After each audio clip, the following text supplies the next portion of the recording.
കല്യാണ സദസ്സുകളിൽ ഞാനൊരു നിക്കാഹ് ഖുതുബക്ക് പോയപ്പോൾ ഒരു പ്രായമുള്ള ഉപ്പ പറഞ്ഞു, അസറിന് ശേഷം 5 മണിക്കാ നിക്കാഹ്. എന്നോട് പറയാ, ളുഹുറും അസറും നിസ്കരിക്കാത്ത കുറെ പെണ്ണുങ്ങളുണ്ട് ഇവിടെ എൻ്റെ കുടുംബത്തിലെ, ഒന്ന് പറയണം നിക്കാഹ് ഖുതുബയിൽ. ഞാൻ പറഞ്ഞു, എന്താ പോലും നിസ്കരിക്കാത്തത്? അതെനിക്കറിയില്ല മോനെ, അതെനിക്കറിയില്ല. എന്നിട്ട് ആ ഉപ്പന്നെ ഒരു കുട്ടിനെ വിളിച്ചു, ഒരു പെൺകുട്ടിനെ, കുടുംബത്തിലെ കുട്ടിനെ വിളിച്ചിട്ട് ചോദിച്ചു, എന്താ ഓലൊക്കെ നിസ്കരിക്കാത്തത്? അപ്പൊ ആ കുട്ടി പറഞ്ഞു കൊടുത്ത മറുപടി ഈ വല്യപ്പ പറയാണ്, ഓലൊക്കെ മുഖത്ത് എന്തൊക്കെയാ വാരി തേച്ചിരിക്കുന്നത്, അതൊക്കെ ഓതെടുത്താ പോവും. അതുകൊണ്ട് ഈ 5 മണി കഴിഞ്ഞ് 5:30 കഴിഞ്ഞ് നിക്കാഹ് കഴിഞ്ഞ് ഭക്ഷണമൊക്കെ കഴിഞ്ഞ് അപ്പോഴേക്കും മഗ്‌രിബ് കൊടുക്കും. അപ്പൊ ളുഹുറും മസറും മഗ്‌രിബും ഒക്കെ ഇശാഇന്റെ കൂടെ കൂട്ടിയടിക്കാനുള്ള പരിപാടിയാ. കാരണം കോസ്മെറ്റിക് സാധനങ്ങൾ മുഖത്തൊക്കെ പുട്ടി വാരിയിട്ട് വന്നിരിക്കുകയാണ്. എങ്ങാനും കൈകി പോയാൽ പിന്നെ ആളെന്നെ മാറിപ്പോവും. മനസ്സിലാണ്ടോ? എത്ര കാശാണ്, കോടികളാണ് കേരളക്കരയിൽ പ്രിയപ്പെട്ടവരെ എന്തിനു വേണ്ടി ചെലവഴിക്കുന്നത് അറിയോ നിങ്ങൾ? ഈ അർത്ഥത്തിലുള്ള കോസ്മെറ്റിക് വസ്തുക്കൾക്ക് വേണ്ടി, സാമഗ്രികൾക്ക് വേണ്ടി ചെലവഴിച്ചുകൊണ്ടിരിക്കുന്നത്.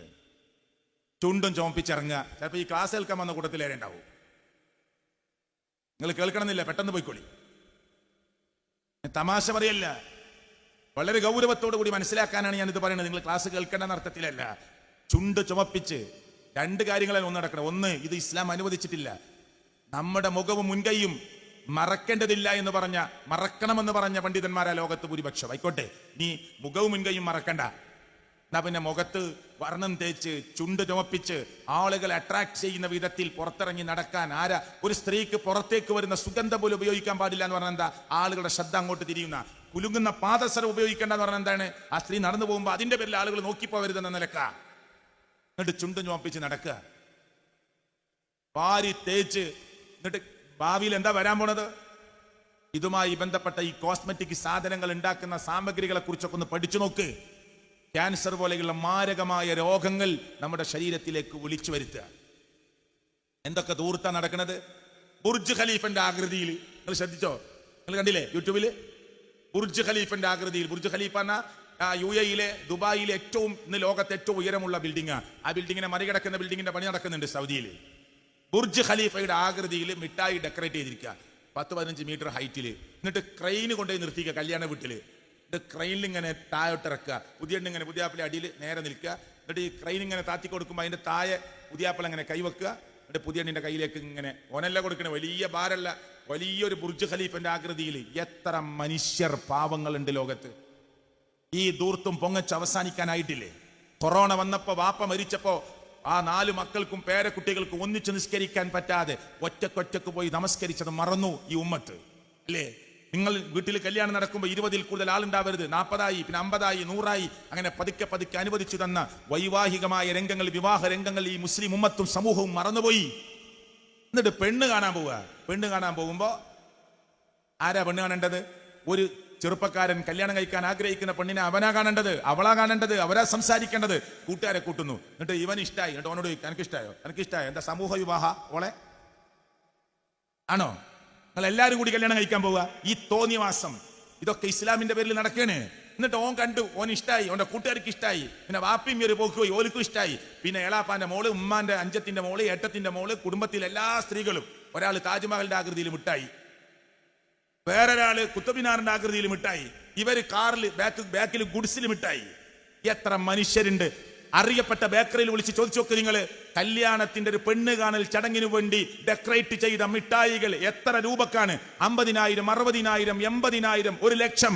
സാമ്പത്തികമായ അവരുടെ ആസ്തിക്കനുസരിച്ച് പറ്റാവുന്ന പൊങ്ങച്ചവും ദൂർത്തും ഈ സമൂഹത്തിൽ നടന്നുകൊണ്ടിരിക്കുന്നു. ആരുണ്ട് ഇതിനെതിരെ പറയാൻ? ആരാളത്? ഒരൊറ്റ കുട്ടി മുണ്ടൂല. കല്യാണത്തിന്റെ ആ സമയത്ത് വാപ്പാന്റെ ഗഡ്സ് പോയി, വാപ്പ മുണ്ടൂല. വാപ്പ ഇങ്ങനെ ഇരിക്കുക. വാപ്പ ഞാനൊന്ന് പറഞ്ഞാൽ കേൾക്കൂല. ഏളാപ്പ മുണ്ടൂല, മൂത്താപ്പ മുണ്ടൂല. ഇങ്ങനെ ആ കല്യാണം കഴിക്കുന്ന ചെറുപ്പക്കാരന്റെ കൂട്ടുകാരന്റെ ഏറ്റെടുക്കുകയാണ്. തോന്നിവാസങ്ങള്, കോലാഹലങ്ങള്. ഒരു സ്ഥലത്ത് കംപ്ലൈന്റ് എന്താ അറിയോ? പുതിയാപ്പിളെ പിടിച്ചു വെക്കുക, നിന്റെ ആദ്യ രാത്രി വിടൂല എന്നാണ് അവനോട് പറഞ്ഞിട്ടുള്ളത്. അന്ന ഇന്ന് രാത്രി വിടൂല. ചില പൊട്ടന്മാരെന്നല്ലാതെ എന്താ പറയാ? ആ പദം ഞാൻ പ്രയോഗിച്ച് തെറ്റില്ല എന്നാണ് ഞാൻ മനസ്സിലാക്കുന്നത്. ഇനി ഓനെ നാളെയാണ് വിട്ടത്, അന്നാ അവന്റെ ആദ്യ രാത്രി അല്ല. അപ്പൊ എന്താ? പിറ്റേന്നാണ് ഓനെ വിടുന്നത്, അന്നാണ് അവന്റെ ആദ്യ രാത്രി. ഇന്നലെ കല്യാണം കഴിഞ്ഞിട്ടില്ലല്ലോ അല്ലേ? ഇന്നോനെ പിടിച്ചു വെക്കുക. എന്നിട്ട് അതിനിങ്ങനെ എല്ലാവരും കൈയൊട്ടുക. കാസർഗോഡ് ജില്ലയിലേക്ക് ചെല്ലുമ്പോ പ്രസംഗത്തിന് വേണ്ടി പോകുമ്പോൾ അവിടുത്തെ ഒരു പോലീസ് ഉദ്യോഗസ്ഥൻ പറയാണ്, ഇവിടെ ആരായിരുന്നു മുഖ്യ പ്രഭാഷണം ചോദിച്ചു. പരിചയപ്പെട്ടു. അദ്ദേഹം ഹിന്ദുവാണ്, SI സബ് ഇൻസ്പെക്ടർ. അദ്ദേഹം പറയാണ്, ഇവിടെ ഒരു കാര്യങ്ങൾ പറയണം കേട്ടോ, നിങ്ങളെ പല വിഷയങ്ങൾ നിങ്ങൾക്ക് പറയാനുണ്ടാവും. ഞാൻ നിങ്ങളെ ഉപദേശിക്കല്ല, ഒരു കാര്യം പറയണം. ഇവിടുത്തെ പള്ളിയിലത്തെ മയ്യത്ത് കട്ടിലെടുത്തിട്ടാണ് ഇവിടുന്ന് ഒരു പുതിയ പെണ്ണെ കല്യാണത്തിൽ കൊണ്ടുപോയത്. മയ്യത്ത് കട്ടിലെടുത്തിട്ട് പുതിയ പെണ്ണെ കൊണ്ടുപോവുക. എന്നിട്ട് അതിന്റെ ബാക്കിൽ മയ്യത്ത് കെട്ടിലെ എടുത്തിട്ട് അതിൽ പുതിയ പെണ്ണെ ഇരുത്തിയിട്ട് മഫ്തക്കെട്ട സ്ത്രീകൾ ബാക്കിൽ കൈയും കൊട്ടി പാട്ടും പാടി പോവുക. അതേ കട്ടിലിൽ മരിപ്പിച്ച് വീഴ്ത്താൻ അള്ളാഹ്ക്ക് കഴിയും. പക്ഷെ അള്ളണ്ടല്ലോ തോന്നിയാസത്തിന് ആയുസ് നീട്ടിക്കൊടുക്കുക ചെയ്യുക. അള്ള വൃത്തികേടിന് സമയം നീട്ടിക്കൊടുക്കുക ചെയ്യുക. മാക്സിമം നീ പോകുന്നത്ര പൊയ്ക്കോ, നിനക്ക് ലൂസാക്കി തരും, നിന്റെ കയർ അയച്ചു തരും, ഒരു പിടുത്തം നിന്നെ പിടിക്കും. ആ പിടുത്തം അതിശക്തമായ പിടുത്തായിരിക്കും. ആരോട് ഇതിനെതിരെ പറയാൻ ആരുള്ളത്? അവിടെയൊക്കെ നമ്മൾ വളരെ വലിയ സൂക്ഷ്മത പാലിക്കണം. എത്ര ലക്ഷങ്ങളാണ് പൊട്ടിച്ചു തീർക്കുന്നത് വിവാഹത്തിന്റെ പേരിൽ. ഇന്നും ഒരു 600 സ്ക്വയർ ഫീറ്റ് വീട് പഞ്ചായത്തിൽ നിന്ന് കിട്ടാൻ കാത്തിരിക്കുന്ന എത്ര കുടുംബമുണ്ട് നമ്മുടെയൊക്കെ പഞ്ചായത്തിൽ ഇല്ലേ? ഒരു 600 സ്ക്വയർ ഫീറ്റ് 3 സെന്റ് സ്ഥലത്ത് ഒരു 500, 550, 600 സ്ക്വയർ ഫീറ്റ് വീട് കിട്ടാൻ പഞ്ചായത്തിൽ എത്ര തവണ കയറി ഇറങ്ങുന്ന പാവപ്പെട്ട മനുഷ്യരുണ്ട്. എന്തേ മനുഷ്യർക്ക് ഇത് ഓർമ്മയില്ലാത്തത്? എന്താ ഓർമ്മയില്ലാത്തത്? ഇവിടെ ഇത് വെറും ഒരു എന്തോ കേട്ട് മടങ്ങുന്ന ഒരു സദസ്സായി നിങ്ങൾ പിരിയരുത് എന്ന അർത്ഥത്തിലാണ് ഞാൻ ഇത് പറയുന്നത്.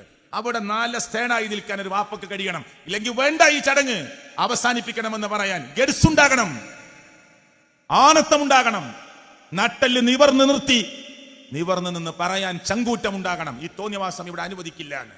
അവിടെ ചെറുപ്പക്കാരൊന്നും മിണ്ടൂല. എന്തൊക്കെ തോന്നിയാസങ്ങളാണ് നടക്കുന്നത്, എന്തൊക്കെ കോപ്രായങ്ങളാ കാണിക്കുന്നത്, അവിടെ ഒന്നും മിണ്ടാൻ ആളുകളില്ല. അപ്പൊ ഒരു കാര്യം ഇങ്ങനെ പറയുമ്പോൾ അത് വിമർശിക്കാൻ മാത്രമായ ഒരു ടീമായി നമ്മൾ മാറരുത്. നമ്മുടെ ജീവിതത്തിൽ അതിന്റെ മാറ്റം ഉണ്ടാകണമെന്ന് ഈ ആദർശ വിഷയം പറയുന്നതിന്റെ കൂട്ടത്തിൽ നമസ്കാരവും അതുപോലെ തന്നെ ഇസ്ലാമികമായ ആചാരങ്ങളും ഒക്കെ ചർച്ചാ വിഷയമാകുമ്പോൾ കല്യാണത്തിന്റെ പേരിൽ പല ആളുകളുടെയും നമസ്കാരം നഷ്ടപ്പെടുന്നു എന്ന സ്ഥലത്ത് നിന്നാണ് ഞാൻ ഈ ചില കാര്യങ്ങൾ സൂചിപ്പിച്ചിട്ടുള്ളത്. അള്ളാഹു ഈ സംസാരത്തിൽ എനിക്കും നിങ്ങൾക്കും ഉപകാരപ്രദമായത് അള്ളാഹു നമ്മുടെ ജീവിതത്തിലേക്ക് കൊണ്ടുവന്ന് നമ്മെ അനുഗ്രഹിക്കുമാറാകട്ടെ.